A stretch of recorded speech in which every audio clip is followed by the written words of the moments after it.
So, just to reconfirm, it's Jean, Denim, and Slender.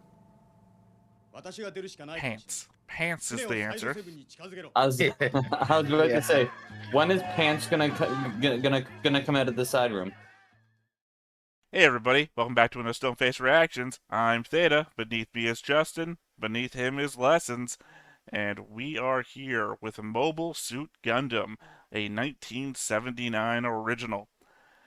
We are watching this on the back of Mobile Suit Gundam The Origin, because we are watching these all in chronological order. Make whatever arguments you want to make in the comment section. We've heard them already. So if you're watching this, coming off of that, we've got some housework to do about that, and we're going to do that right now. Otherwise, if you're here just from our reaction to Mobile Suit Gundam, go ahead and skip ahead in the chapter log. Not gonna blame you. This right now, though, is going to be a segment about Mobile Suit Gundam: The Origin, Episode 6. So first off, who wants to recap the final episode? Well, to boil down the final episode, it's all battle basically. It's the fighting and fighting, and there's more fighting, and also it has essentially Zeon has kicked using mobile suits. They kicked the butt of the Earth Federation and took Admiral Rebel captive. The leader of the Principality, Zeon, wants to have a peace, and so he basically makes a deal with Rebel, said, I will let you go if you go back to your to your government and convince them to have peace, right? We're gonna have a peace treaty and it's gonna be great. Okay, so he does that. I mean, he lets go, and we see the escape plan and all that. Meanwhile, Char gets his own battleship, so of course his own mobile suits, his own unit. We saw that in the episode before that, and he gets a special mission, which is find the Federation mobile suit, whatever it takes, and destroy it. Right? Well, in his finally, it's on Operation V, I believe, was actually Operation V. Yeah. It's a not so secret now. Federation mobile suit development inside 7. But Char doesn't know that, but he's looking for it, and we'll see what happens with that. But as his maneuvering crosses path with the escape plan for Rebel, right? He realizes what's going on partially, realizes this is above his pay grade, and also interesting how it's going to play out. So he doesn't want to mess it up and be targeted by someone who's like, "You idiot! You got in, you got in the way." Who's like, "Oh yes, I salute you. Hope everything goes well. Go back to Earth. We're good to go." Meanwhile, in Antarctica, we have the signing of the Antarctic Treaty. Essentially means that it's not an end to the war. That hasn't happened yet. There is a ceasefire, I think, while the treaty is being finalized, but it's basically no use of chemical, biological, nuclear weapons or other weapons of mass destruction, including the idea of dropping colonies on, say, the surface of a major planetary body like Luna or Earth. Because the last time that happened, I wonder who would do that. Yeah, last time that happened, 4 billion people died. Another such planet will just wipe out at least all humanity on Earth, not in, because that we melted, but on the surface of the Earth, which would be a lot of people, and probably would actually lead to the collapse also of the colonies. Because we don't know how much they depend on trade and resources from Earth, especially foodstuffs and that stuff like that. I mean, we know there are farms on the sides, but that doesn't mean that essentially they are self-sufficient. And that's proven because Zeon wants to negotiate it, but they're preparing to invade Earth just the same. Because what's his name? Let's see, I keep forgetting names. There's so many in this anime and in another anime that we're watching. There's a lot of G names, and it's like, God damn it! Are you going too for many a G G name? Girin? Yeah. Okay, I thought you were going for McCleave. No. That's a Q name. Well, no, it's actually an Ah. M name. It's M dash McQueen, not dash McQueen. apostrophe McQueen, because you remember Cassilia puts him in charge of the whole Earth invasion. Invasion. Because Well, he puts him in somebody charge both who's of. not enraptured with Earth history, Earth society, needs to be in charge of it. She says, and he's the one showing off that he's just like over it. These are fakes. They're not even that important. You know? Yeah, there's a whole scene where he's like, "Yeah, no, doesn't matter." It's Garen. Garen is like, and his father is like, "I want to stop the fighting. I want to stop the fighting. Stop the goddamn fighting already." It's like, "Oh no, but we're superior and we have the advantage. We should press attack. We should make sure the air defense forces are destroyed, and then we will have peace, right?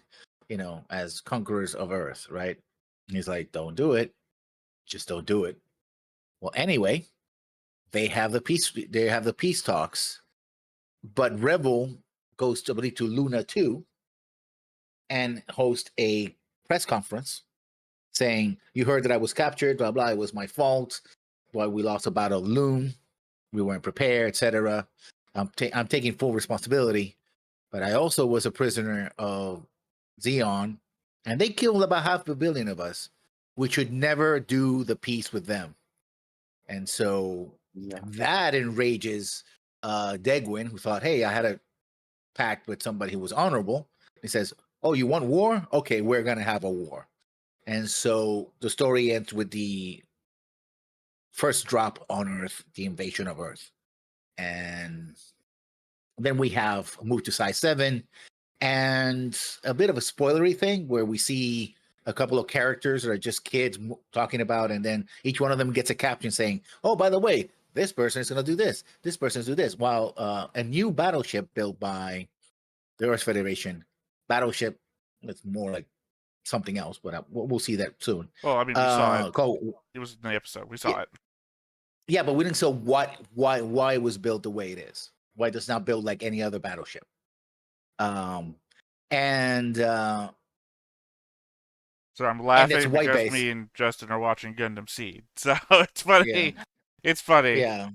I mean, the white base has appeared in other series. It just gets renamed into other things. So yeah. Well, no.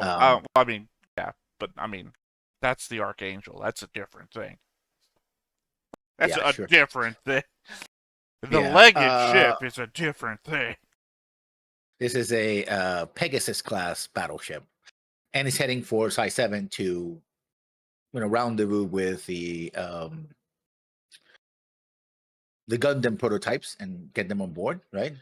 And I think we have some few words from Amuro's father saying, "Oh, I sacrificed so much, but finally I'll be with my son." I'm sorry, you say side 2? Side 7. Yeah, it is side 7. That's why I thought you said side 2. That's why I was like, wait, what did you say? No. And that's the episode, unless I forgot something. I'm Or a sure lot there of was. things. I'm sure there was, but it's not really. The recap ought to be. Sorry, there's an S word in my brain that just won't come out. Succinct. Sorry. The recap ought to be succinct. So I think whatever you get out in your first go is probably good enough. That and the recaps are you get it shorter from now on. So Oh, the episodes are shorter. So. yeah. But yeah. So that's the recap. Before we go anything else, we have at least one comment I ought to bring up. Bruce Ingram from episode 4 of Mobile Suit Gundam The Origin, Eve of Destiny says, "Speaking of Gundam Elseworlds, I do love when Gaia, Ortega, and Mash show up in episode 29 of the Sunrise adaptation of the shonen baking manga Yakitate. Sorry. You're gonna have to say it for me, dear viewer. I'm never getting there. And end up having a Black Tri-Stars versus Noble Gundam from G Gundam fight. Not literally, just through the power of baking bread real good. Sunrise loves putting Gundam in their adaptations like Gintama and Sergeant Frog, though I assume Sergeant Frog was already Gunpla addicted in the original manga." I mean, Gundam is their flagship product, so What's Sergeant Frog? It's another tiny anime. frog that has like Yeah. an army hat thing on him. I don't know. That's all I've seen. I've seen an image of Sergeant Frog, and that's what he is. Not to be confused with the rabbits of Catch It 7. Which is something completely different. And Gintama is just like all the anime. Oh, okay. I mean, that's all I ever see of him. It's like, hey, he looks like he's wearing a Bleach outfit. Hey, isn't that Naruto references? I think that's a JoJo. Well, to be fair, everything's a JoJo reference, but Gintama, it's just like every fucking anime in one anime. If everything is a JoJo reference, does that make nothing a JoJo reference? The Nothing, yes. Oh, then nothing might be a JoJo reference. That too, yeah. But And yeah, I don't watch JoJo, so I it's don't still like JoJo. I tried to watch JoJo. I tried to watch the first season, and I really didn't like it. And then everyone's like, "You need to watch JoJo," and I'm like, "Well, you keep saying that, though. I'm not going to watch it." I'm So, watching right now Full Metal Panic. if you want us So- to watch JoJo's, we have a gold tier specifically where you can pay us to watch JoJo's. That's the only way I'm watching JoJo's. Yeah. Oh, I'm sorry. All the gold tiers are already actually taken, so it doesn't look like that's going to happen. Anyway, looking over here at the board, we've got additions, obviously. Over here, we have everyone that was introduced on said ship at the end of the episode, including Lessons, art-inspired character. Right, Noah, yes. Yeah, apparently he's your favorite. Kid in the water, who Fry was playing with, who then Yep. pulls Hayato into the water. Yep. Hayato, second mention of having a judo class to go to. Keep that in mind. Guy who got lost in space. You know, he took a knee to the cockpit. Literally, he literally took a knee to the cockpit, which is funnier now that I'm saying it out loud. Yep. This super important dude. Real Jose. I love the fact that his last name is Jose. I mean, he could be international. Sure.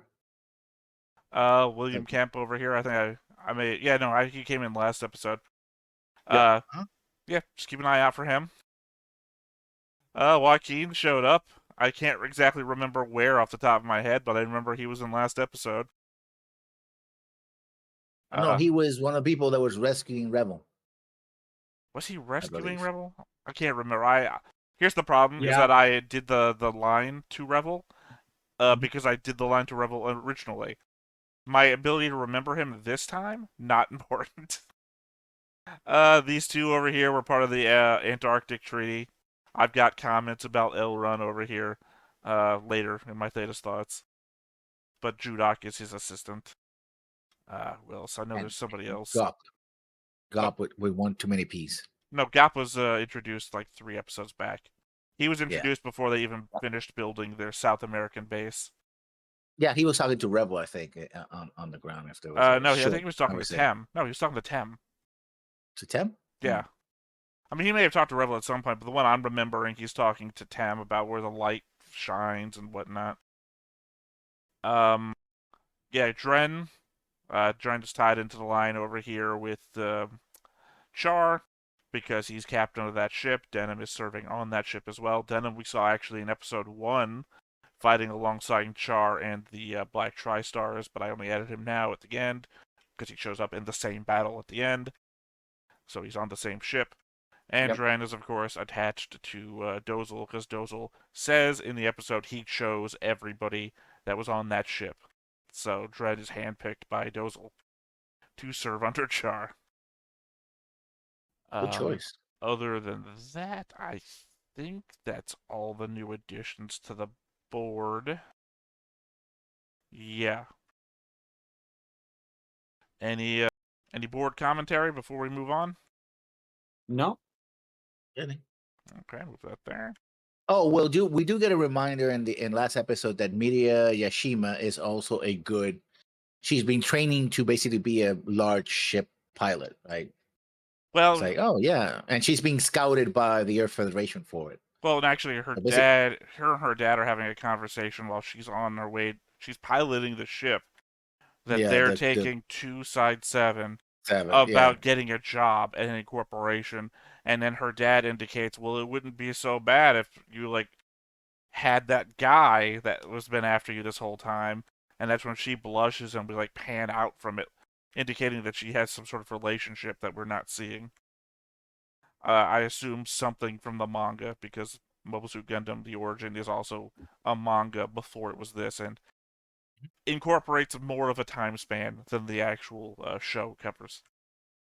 And by the way, there's also a remake in novel form and light novel form of Gundam, which changes quite a bit of things as well. So if you ever read that, which I think they're available in English, don't be surprised. It's like, wait a minute. Well, people argue that the origin changes a few things, quite a bit of things actually, but in fact, the anime version of it only changes like two somewhat meaningful things, but not like things that are important enough to care about. And the line that we've always had here has been, well, if something in the future changes something that happened in the origin, we'll just take the new thing and move with it. Don't have to stick ourselves in the mud over it. Agreed. But yeah, no, I've got Theta's thoughts from the last episode. First up, I do lament the end of Origin and going back some, let's say, 45 years in animation and narrative style. All the lessons we've learned, sorry, had to name drop guy, from the start of Gundam to today, thrown out the window as we time travel into the past. That is the difficulty of watching a show from less than 5 years ago and then jumping back 45 years. So it's going to be a little. I mean, that's it. Yeah. That happens with, it happened to us when watching Macross. We started with Zero, which was generally newer, 21st century, and then you go back to Macross 1982. And while the animation in 82, I do believe the Macross animation is slightly sharper in some cases to Gundam overall. At the same time, clearly you can see that decades have passed and budgets have gotten better and bigger. Especially when you also do an OVA, you necessarily have a bigger budget, but you have a tighter production, so you have more money to put per episode. Mainly, I only lament it because I really liked Origin, and we're only gonna get. And this isn't a Justin rule thing because I'm not giving anything away. It's story wise. We're only gonna get this style of Mobile Suit Gundam: The Origin one more time.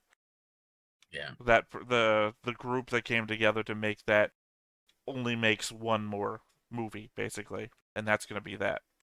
Got it. Although, especially with UC, because you have purely CGI stuff, including the new Netflix thing, which is all CGI, and also there are different times where it made as well, and you have different series and movies. The styles are all over the place. Yeah, again, my point is mostly that I really liked Origin. I'm just harping on the fact that Origin was really good. I think it's still my number one. It's in a fist fight with Witch from Mercury for me, which is already causing debates, I'm sure. Let's see. Looking at Char's shots in the last battle, every one of them was aimed to inflict maximum damage, which may seem like a dumb thing to say. But a lot of the fire we saw in the episode was also blind fire, just aimed to hit a target. Not by Char, obviously, by the other people, like the Black Tri-Stars and whatnot. By comparison, each one of Char's shots was aimed to detonate a munition storage or blow up an engine. Even in the flash forwards of the first episode, we saw him firing on bridges on multiple occasions. It goes a long way to showing off his tactical command of a situation. It's true. And I imagine if a lot of the fire from people connected to Char was probably intended to be that style of blind fire,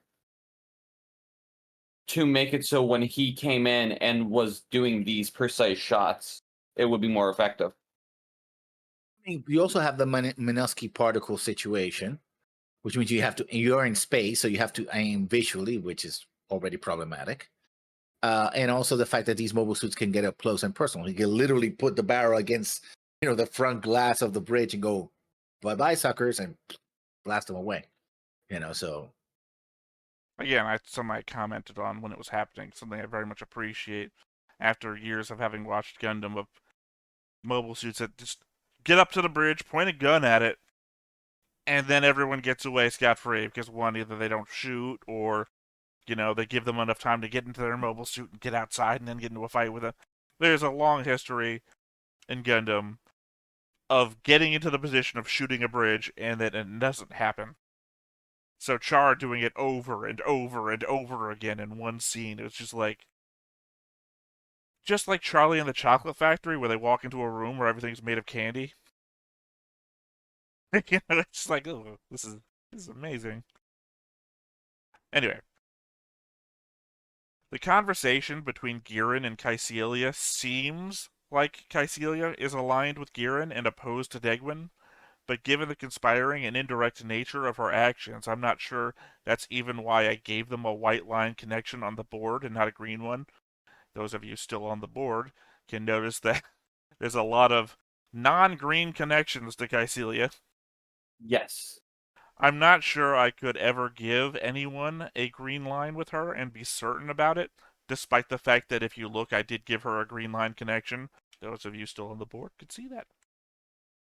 The thing that makes me the most hesitant about it is their hypothetical discussion about Degwin's ship being in danger of being destroyed by Tianem's fleet. Sorry, you always got to emphasize his name.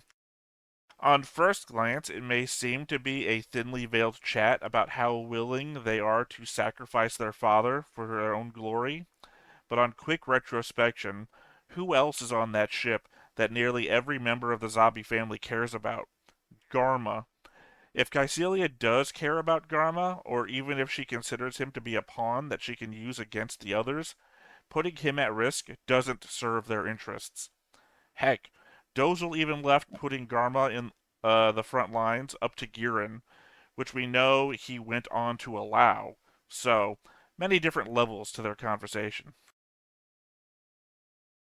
Pretty much. But now, of course, we have Caecilia in her shinobi phase, so she can't be trusted for anything. Actually, I have another. Let me just skip a couple of lines, a couple of notes to get right to that one then. I'm still trying to figure out the mask thing on Caecilia. I feel like it's a tell of some sort.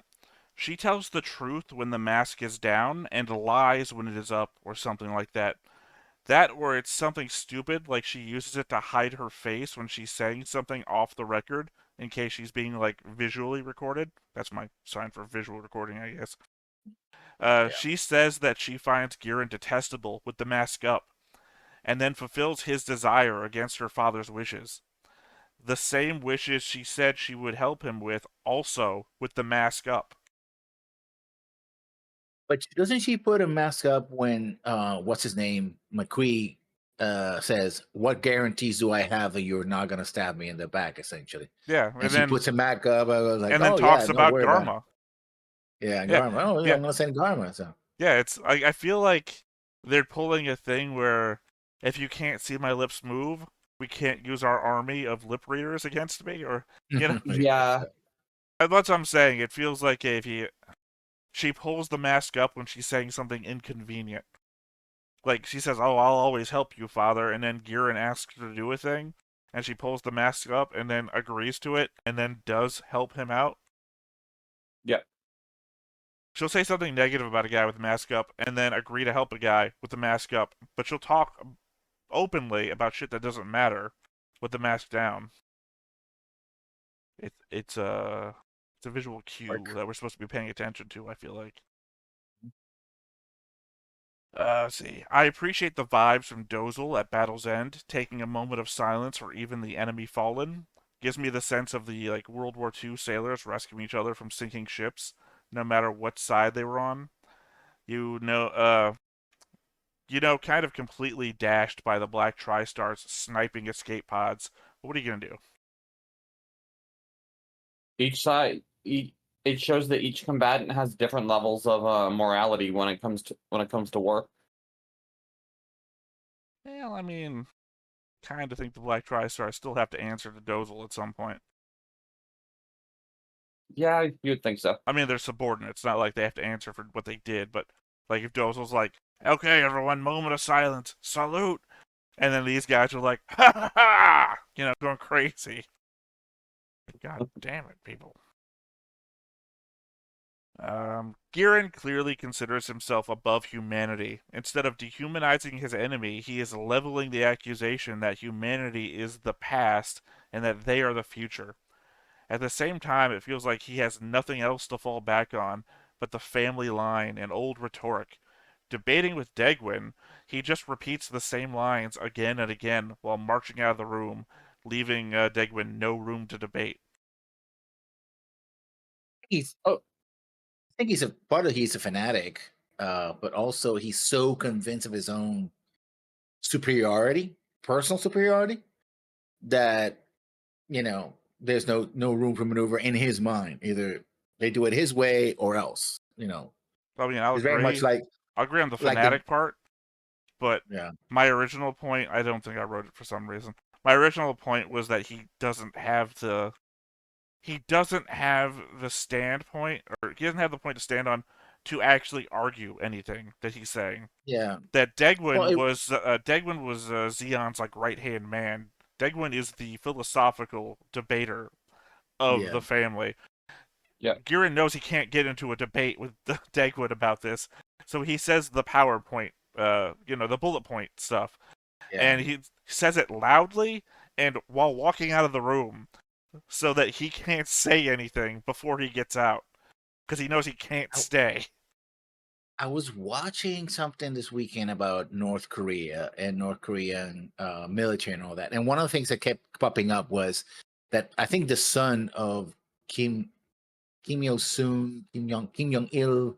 I don't know which one was the first dictator of North Korea, but his son in his biography was saying there was an example was like, oh, somebody said something, right? He's like, no, according to my father, right, this is what we should believe.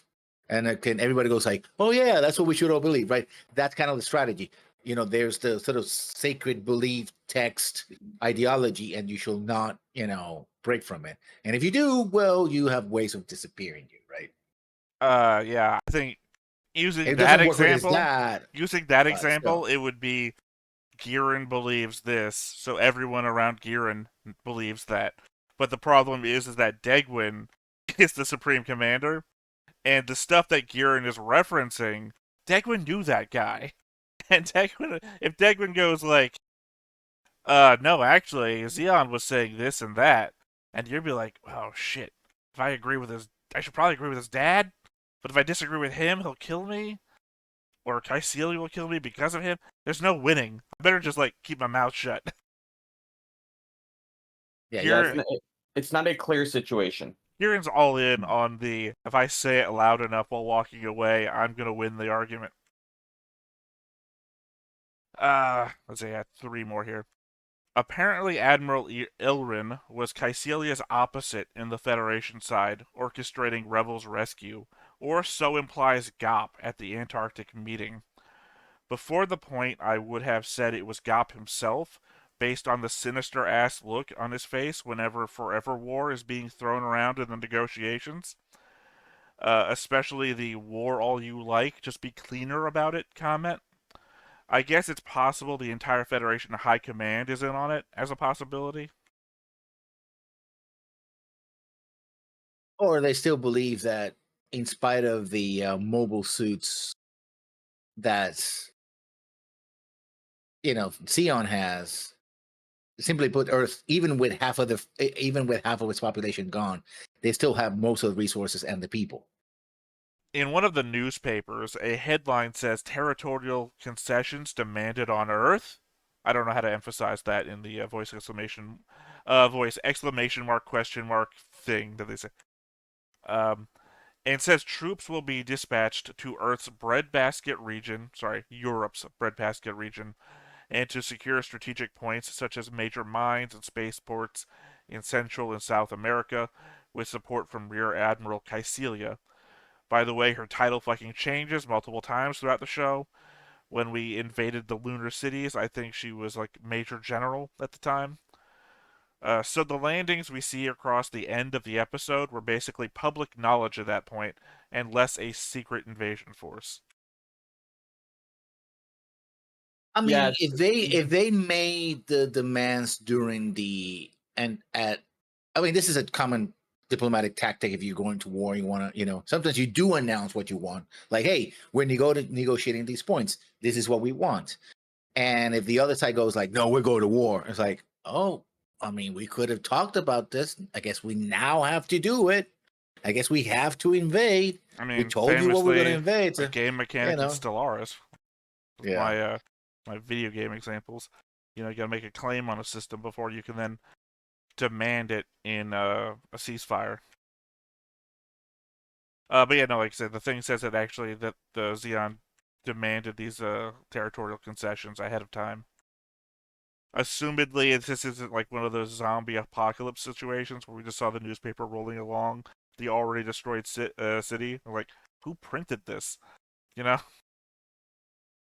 I think it also I think shows that for all the talk about Geringan being the new species and all that, the colonies are still dependent on Earth. Earth is still, even when you bring asteroids from other places like Luna 2, most of the bulk of the material and foodstuffs comes from Earth. Otherwise, why would you want to, guarantee these mines, right? Why do you want a breadbasket?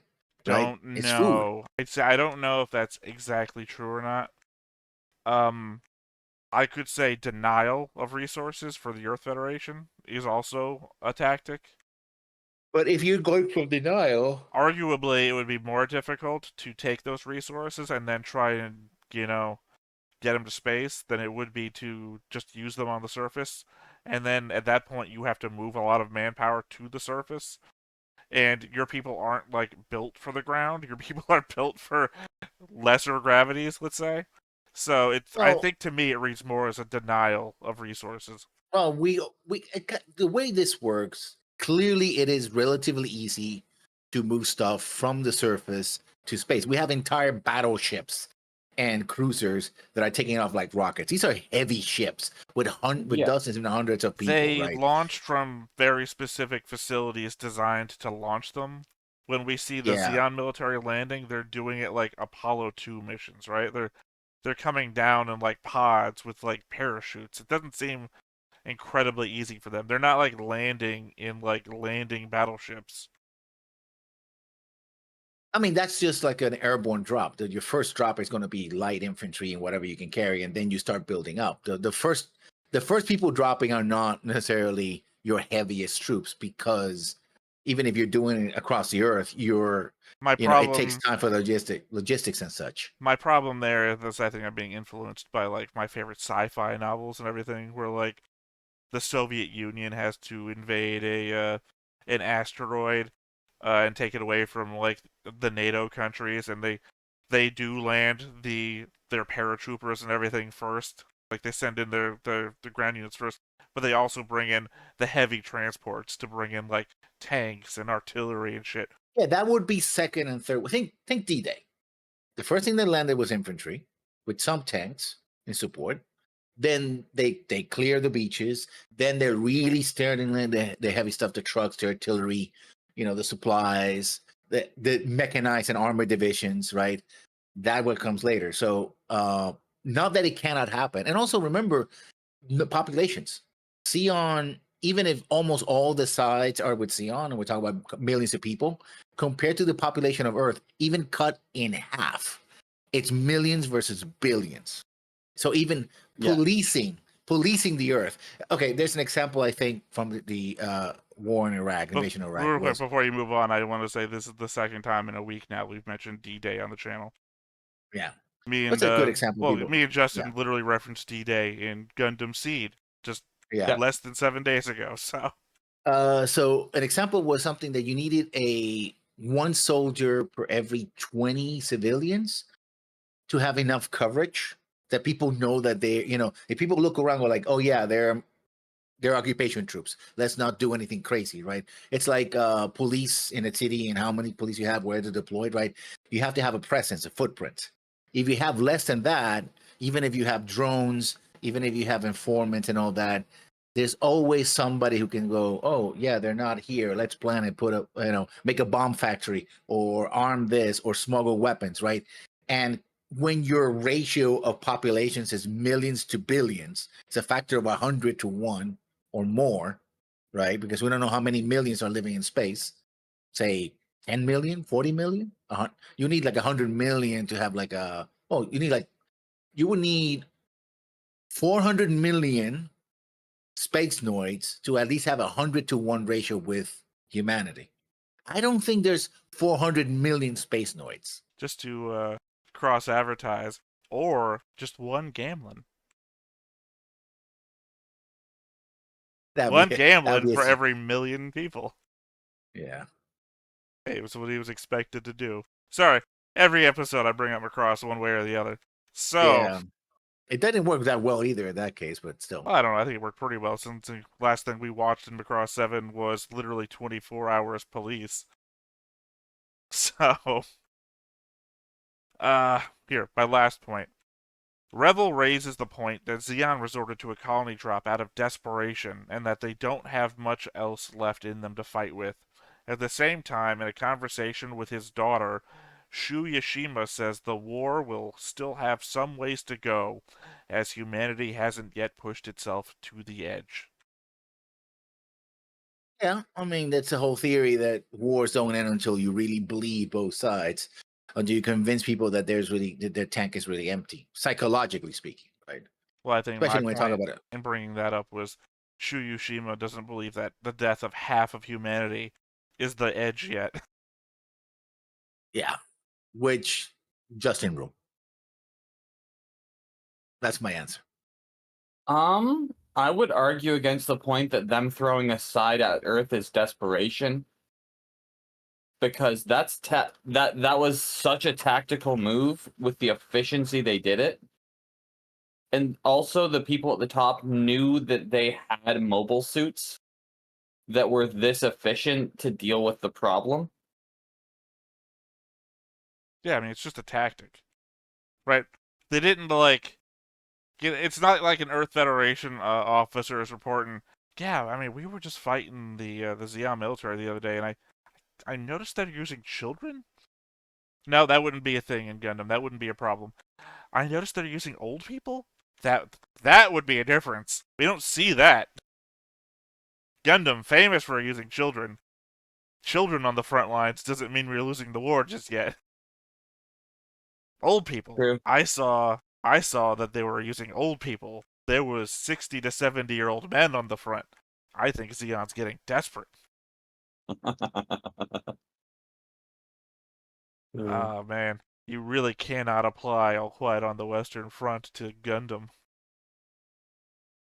Well, you can in the beginning. Maybe not so much towards the end.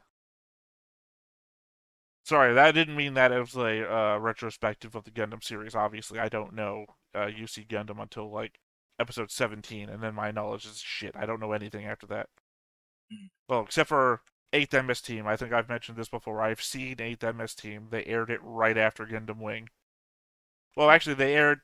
This is a discussion we had a long time ago. Not us, the channel. It goes Gundam Wing, 2001, United States, Toonami. Then they aired Original Gundam, which somehow I missed, or just wasn't watching TV at the time. Probably more likely I just wasn't watching TV anymore.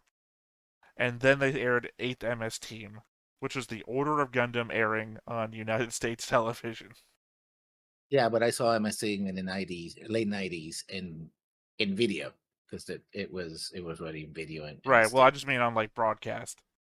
Yeah, in Japanese. Because I mean, before Toonami came around, you had, again, my first experience with anime on TV was late 90s, or actually mid 90s. Channel called TNT had Monster Vision with Joe Bob Briggs, which is a whole drive-in theater mentality, kind of like Mystery Science Theater if you only did the Mystery Science Theater part at the commercials. Okay. And on the Monster Vision, they did an anime block where, like, I saw for the first time Galaxy Express 999, that sort of thing. So, before then, not a lot to pick from. Anyway, final thoughts before we actually get into the very first episode of the very first Gundam? Nope. It's going to be a ride. I we'll hold off on any other thoughts until we finish the. Well, not on any other thoughts. Obviously, I gotta fucking react to the thing. I will hold off on further commentary and such, not pertaining to what's actually on screen until after we're done. Got it. That said, let's go ahead and get on into it. But before we get started, Make sure that you hit the like button. Hit that subscribe button. Comment down below to feed that algorithm. on top of all that, if you want to watch more shows like this, Unfiltered. Uncensored. And uncut. as well as some early access stuff, You can check it out over on the Patreon. It's just $5 a month, but hey, no pressure. There's zero pressure in order to do that. It's just a little bit of extra support, and it would be greatly appreciated.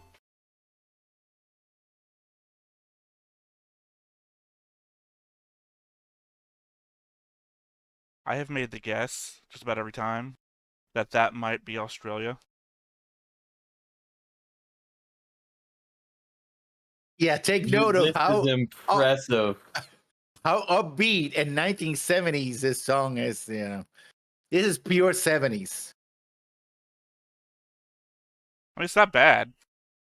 I mean, No, it's not bad, bad whatsoever. but it's the theme. Like, oh, I'm the hero. I'm shooting a gun. I'm flying this. These are the bad guys. We're gonna go and get them. Yay! Take notice of that. Some of these things are so Transformers coded.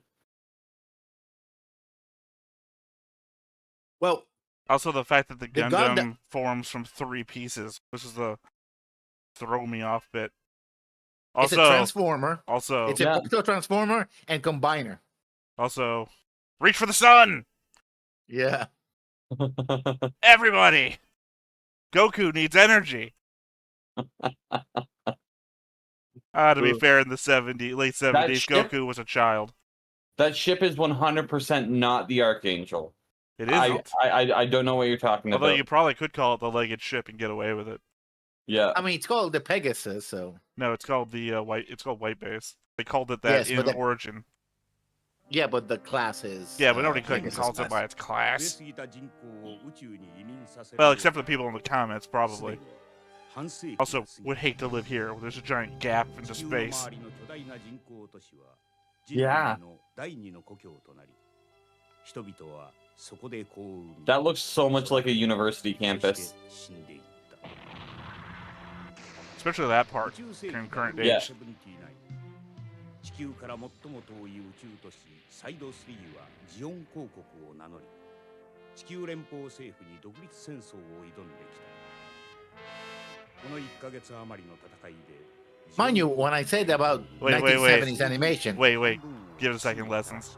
I want this to be on screen. 人々は That 自らの行為に恐怖した戦争は膠着状態に入り8ヶ月余りが過ぎた That time I had my kid make a diorama of Operation British with cardboard. 大地に立つ Sorry, go ahead.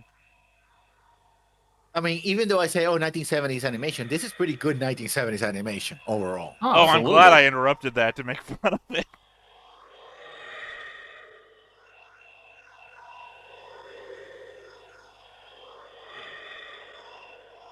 That was a pretty clean shot. And you contrast this with the upbeat music. It's like, what is this? Like horror version of Star Wars? What's going on here? Are we being invaded by Darth Vaders? What's going on? Well, Tamino originally did want this to be like realistic war, so Which explains the green coloring of the Zakus. no, yeah, no, he hated the coloration of the Gundam, Yeah, and but it then sells learned to toys. love it. You know, he learned to love it. Yeah. Yeah.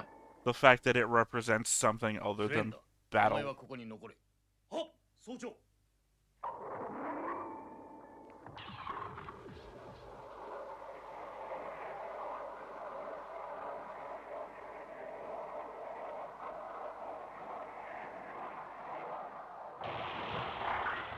I like the fact that they activate their retro rockets. Like, yeah, we're falling into gravity because this stuff is spinning.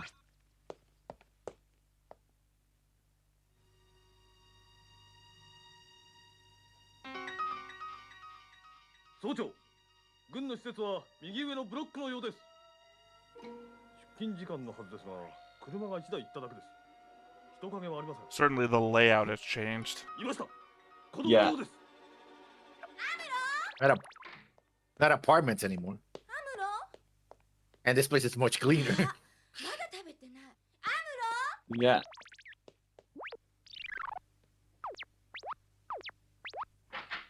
That Haru is so much better than the hopping one.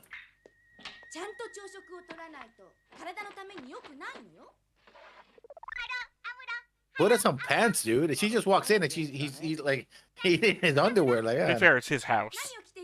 true, but Fuck you, I'm not Thank putting you, on Evan. pants. このコンピューター組んだら食べるよ。 I do like to notice that this starts with him working on electronics, そうなの？ which is something that is interesting. 軍の放送聞かなかったの？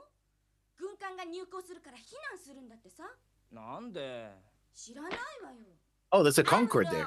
時間がないのよ。わかったよ。外で待ってるから、ハロいらっしゃい。うるさい。 Which again, very 70s. 隼人くん。いや、ブラボー。 ダメじゃない。お向かいさんなんでしょ？アムロに教えてあげなくっちゃ。ああ、 What's Hayato carrying? そうよ。一人っきりなんだから。アムロの親父さんみたいな。 Judo no, mat. Judoka. No, that's not a mat. That is the. It's fucking for judo, that's the point. That's all I'm kidding. It's the key. The key. He's The key. The carrying key. そういう A わけ The で。 thing judoka key. from judo. はい。 Yeah, it's his key. ア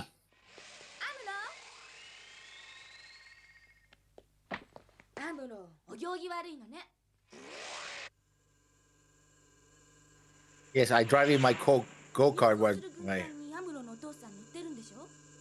だと思うよ。一週間前に地球に降りるって言ってた。 Also, clearly, this is a battery-driven car. 知らないよ。親父は Yes. 何も教えてくれないもん。 It's the future. Well, one was. Was this 76? 78, 79.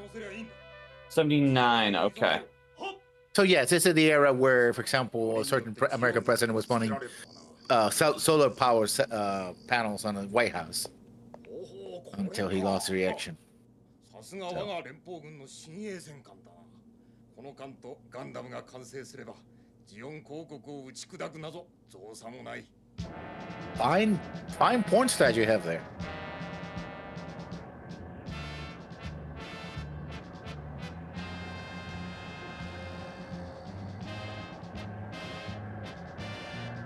Look out, you're gonna crash! No!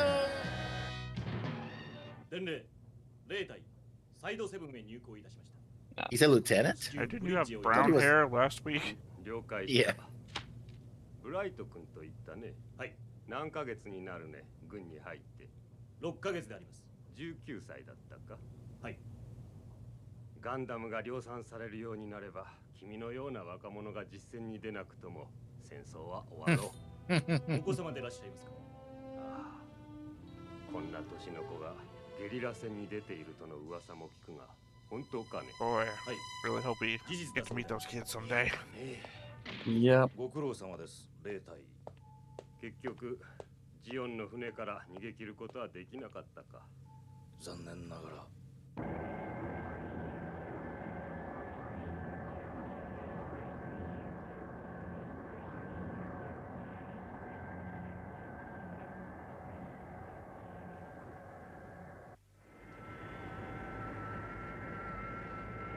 私もよくよく運のない男だな。作戦が終わっての帰り道であんな獲物に出会うなどとは。向こうの運が良かったのかな。はい、シャーショーさん。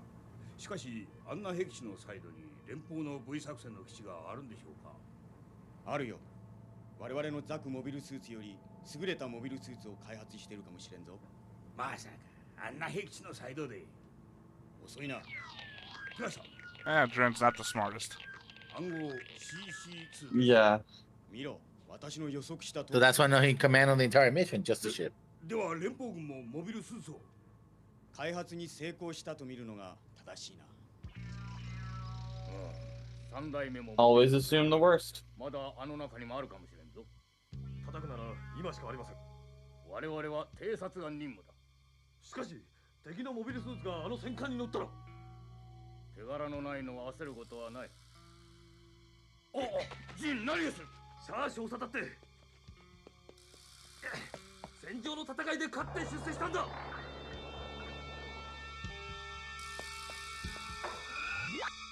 Always a problem when you do as I do, not as I say. Yeah. 手柄を立てちまえばこっちのもんよ。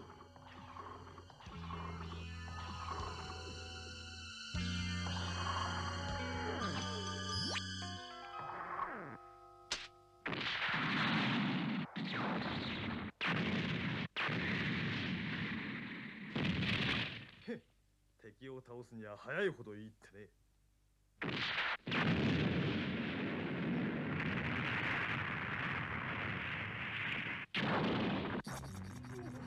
近いぞ。この振動の伝わり方は爆発だ。ジオンだ。ジオンの攻撃だ。父を探してきます。アムロ君、君勝手に入れてはみんなの迷惑。 Exactly. こんな大カプセルじゃ持ちません Don't が。 open the emergency door. 船に避難 They're する gonna get us all killed. 頼んできます。君、 Don't just leave it open either. 閉めといてください。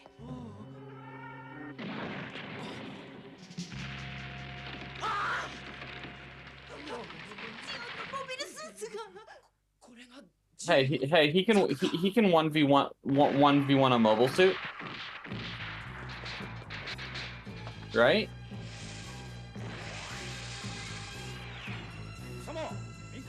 Hey, remember that guy, don't you?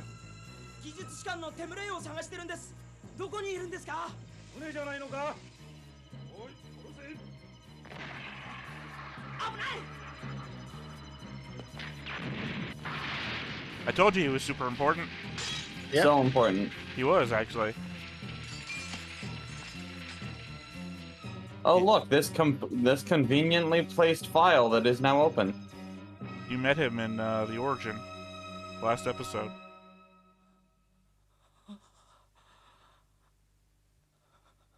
He let Amuro go home without getting in trouble. Yep. Also, he died to friendly fire, so I want to point that out.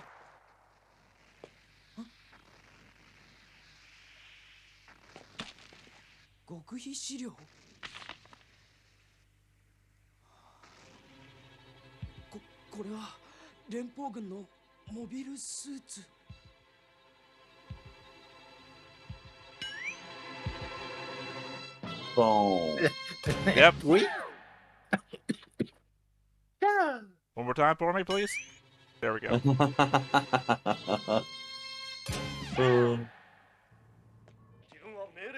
デニム総長はジンを援護するため後方から出ました。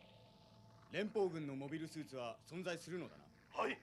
スレンダー、お前は撮れるだけの写真を撮って危険になったら引き上げろ。 So, just to reconfirm, it's デニ Jean, ムに新兵を伝 Denim, えられんとはな。 and Slender. 私が出るしかないかもしれない。 Pants. Pants is 船を the サイド answer. セブンに近づけろ。I was about to say, when is Pants gonna come out of the side room? コンピューター管理で操縦ができる。教育型タイプコンピューター。 Give me that sweet funky music, I boys. say, that's not how you play a theremin. 親父が熱中するわけだ。 Well, you hear the bass in the background. No, the guitar. Is like, アムロ、何をしてるの。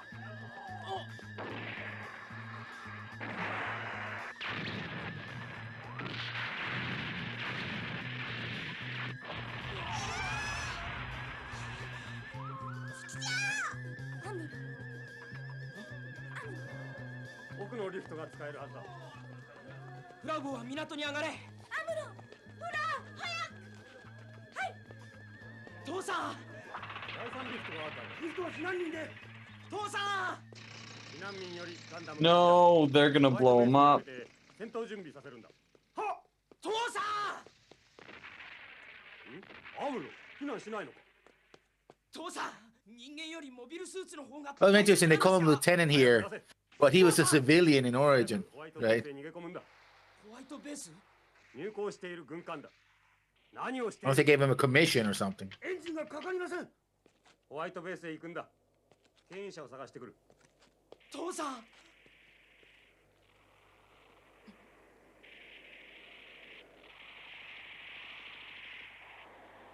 And yes, I would argue that the Gundam is more important than people. It is a very viable argument.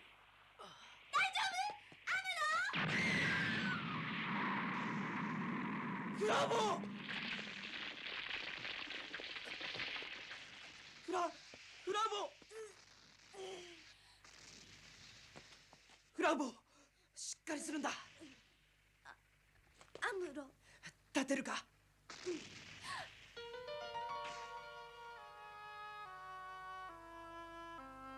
Bye bye, people. 母さん。おじいちゃん。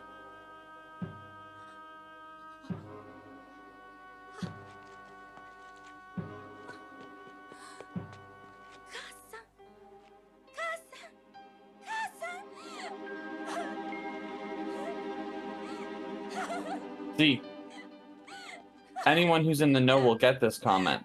That's what crying sounds like. Soon, man. Her mother just fucking died. And the slapping begins. Keep it. We should have a slap counter for this series. Oh, please add more work from my work.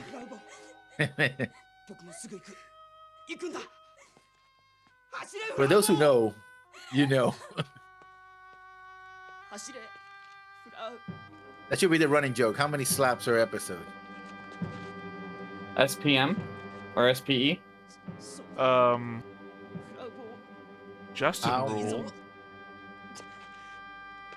Giving up. Hey, Lessons, check out the sticker section of the fucking server.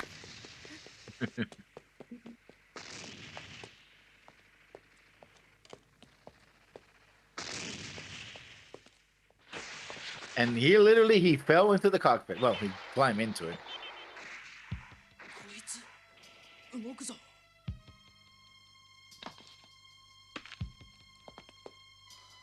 I mean, this entire trope about falling into the cockpit, but in this case, he just climbed in. Yeah.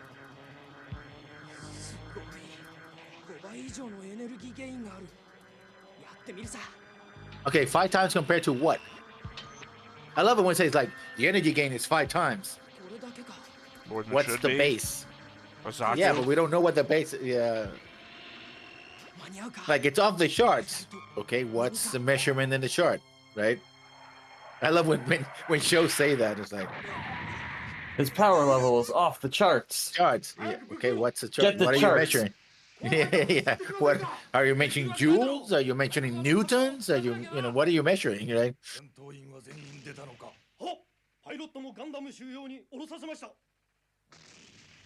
サイドの中から攻撃とはな。 Well, you should have. These guys are willing to use them as weapons, so. 正面だ。武器は。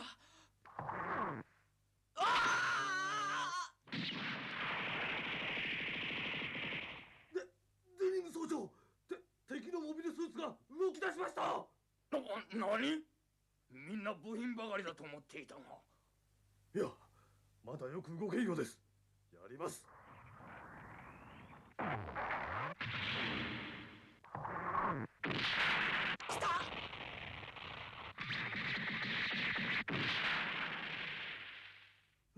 なんてモビルスーツだ。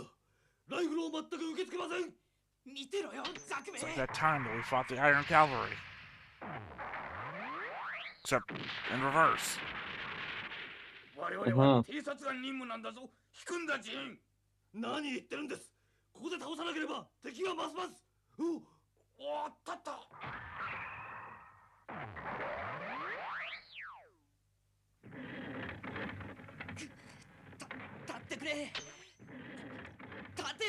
I'll figure this out real quickly. And...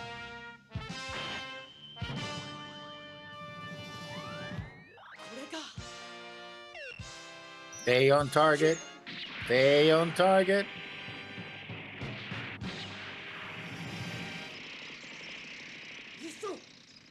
モビルスーツが動き始めました。動くなんて攻撃の仕方だ。誰がコックピットにいる I love it. Who the hell's doing that? やってやる。いくら走行が熱くたって。来た。 Man, if only I had a giant fuck off axe. Oh, not an axe. No, it would be if there's Aku's. We've seen it from the TriStars.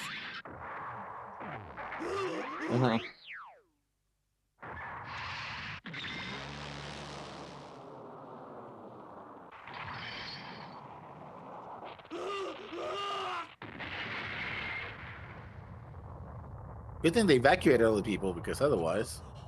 Yeah. Well, they did that before the fight ever happened, so. Yeah. すごい。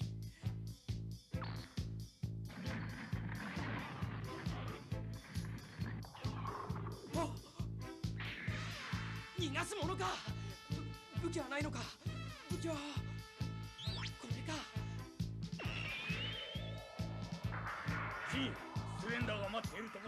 Okay. 補助カメラが使えますから見えます。ジャンプします。逃がすものか。 Let me. That's so much. That's such a lightsaber.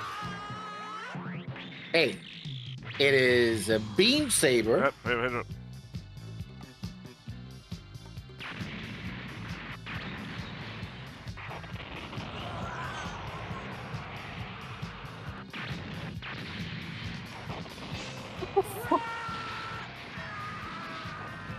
Bye-bye, Daddy.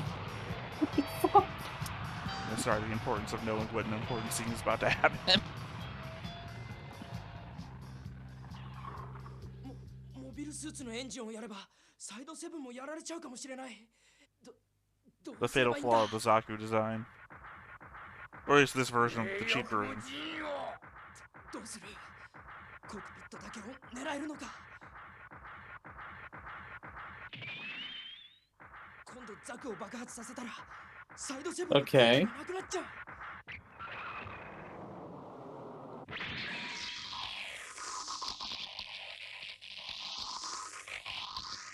Yo, this kid's vicious.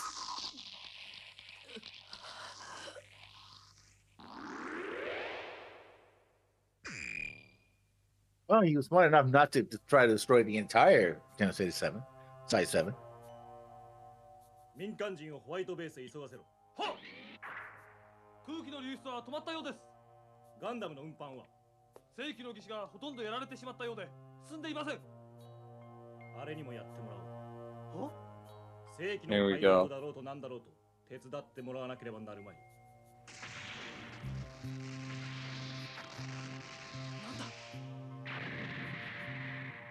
No, you destroyed 2 of them, there were 3 of them. Yep. I never saw that one. It looks like there's like a weird skull helmet on the top of the ship. I love it. 認めたくないものだな。自分自身の若さゆえの過ちというものを。 You're like 21, dude. Come on.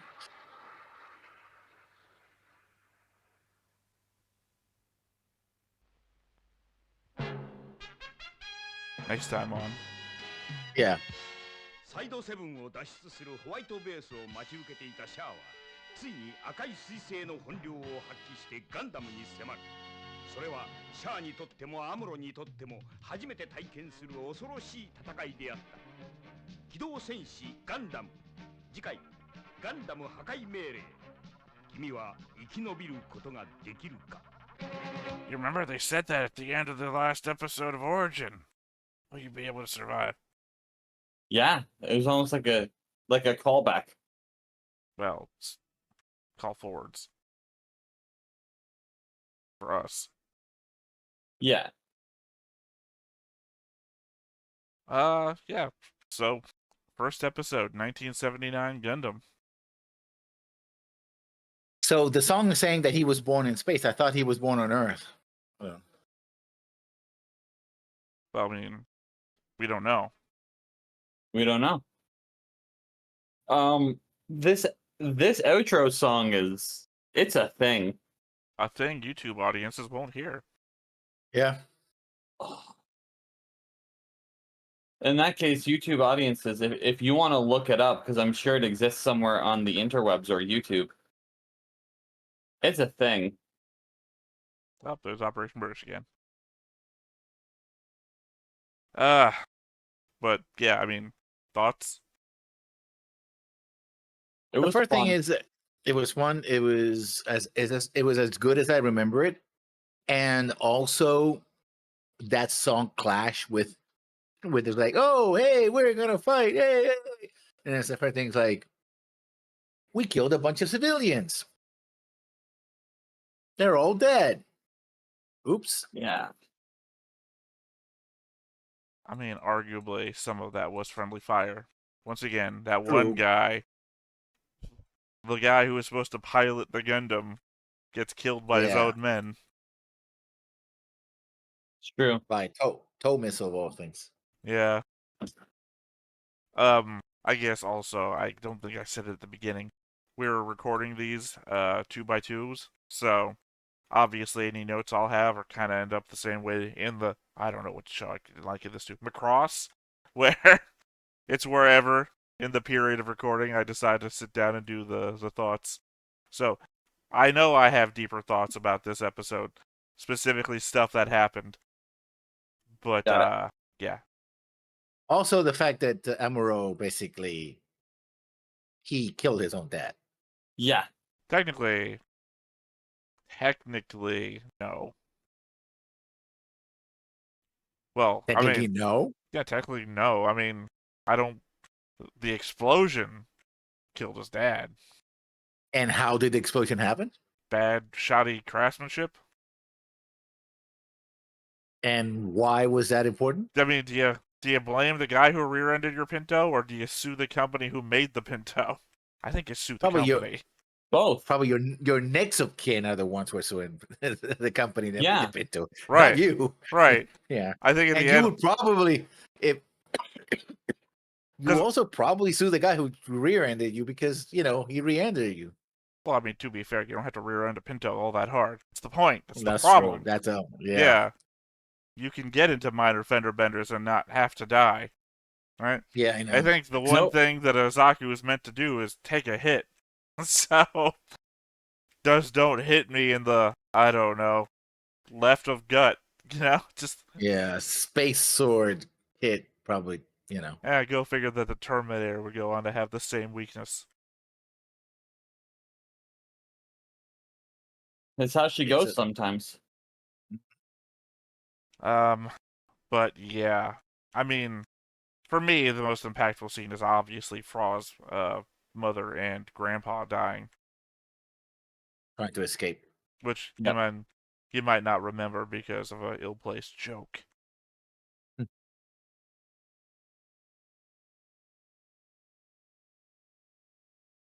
Yeah. I mean, you guys don't have any thoughts at all about Again, the like, I guess a lot of it was fun. There was a lot more death than any other Gundam has shown us, like in the first moments. Literally, the start of Gundam Seed had 75 million people die on screen. This one had 4 billion, so yeah. Yeah. 4 billion? Oh yeah, I guess technically you're including Operation British. I thought you meant the civilian deaths. By the way, I wanted to say, Lessons said, you should have expected an attack from the inside, and I wanted to debate it, but the problem we sometimes have with 3 reactors in one show is that we're constantly riffing off of one another, and the show isn't going to be seen. So I gotta pick and choose, and I thought I'll hold on to this one till the end. No, obviously they snuck inside. All they thought was they had a fight from the outside. I think it's entirely reasonable not to expect a mobile suit infiltration. That is insanity. I mean, they've done it before. Have they? No, they walked across the outside of the moon. That's different. Okay, we were playing an RPG, right, a tabletop game, and I said, okay, the 18-meter tall robot sneaks up on you. you would be like, what the fuck are you talking about? Am I also in an 18-meter tall robot? Did I pass my passive 16 perception? What's going on? No, it was really quiet. You mean, it just happened. I did not expect it, is the most reasonable approach to that situation. Okay, but here's the thing. If something has hatches that can fit a mobile suit easily, did nobody go like, maybe we should secure those hatches so that a mobile suit doesn't go in there easily? Secondary concern, or secondary answer to your question. We know that they have Minovsky particle readers, and that these things put off fucking tons of Minovsky particles to the point where, oh no, can't use a radio, oh no, can't detect shit, you know? They shouldn't be sneaking up on anybody. You know something's there. You don't know what it is, but it's like, oh, in fact, they knew the ship had followed them. It's like, oh, do you outrun the ship? No, they're following us. Hey guys, have we seen any mobile suits since Anaheim's failed thing? No. What could possibly be putting out Minovsky particles around here? Do we have anything that puts out Minovsky particles that we're aware of that we've seen? No. It can't be mobile suits though. My deductive reasoning is really fucking up here. I just can't figure it out. I'm just saying. It seems really weird. If you think that Minovsky particle detectors would be like radon detectors inside of the sides, just goes off the moment Minovsky particles are detected. Or the white base. It was a warship. Yeah, well, we haven't heard anything about what the white base is powered by. True. No, but I mean that the white base should have Minovsky particle detectors. Otherwise, you know. Yeah, well, everything should. The moment they fucking discovered, well, Minovsky particles block everything that we used to see things with, except for those guys we have on the windows with binoculars and telescopes. Which, thank God, we still had those for some reason. Hope they don't fly into a sun. That's an important military position. It is, technically. It's also a very important position if you're on a cruise ship. Yes. You gotta see out the wing. I think they call them the wings, so they can get further vision on the bridge. I mean, if you don't, unless you want to get hit by an iceberg, then sure. Or, run into the rocks in a sail-by salute or whatever. I don't know. Examples could be given. Anyway, yeah. My problem is I have shitty memory, so there's a lot of things that I wanted to bring up that I can't remember in the moment now. But I know past me will have said something.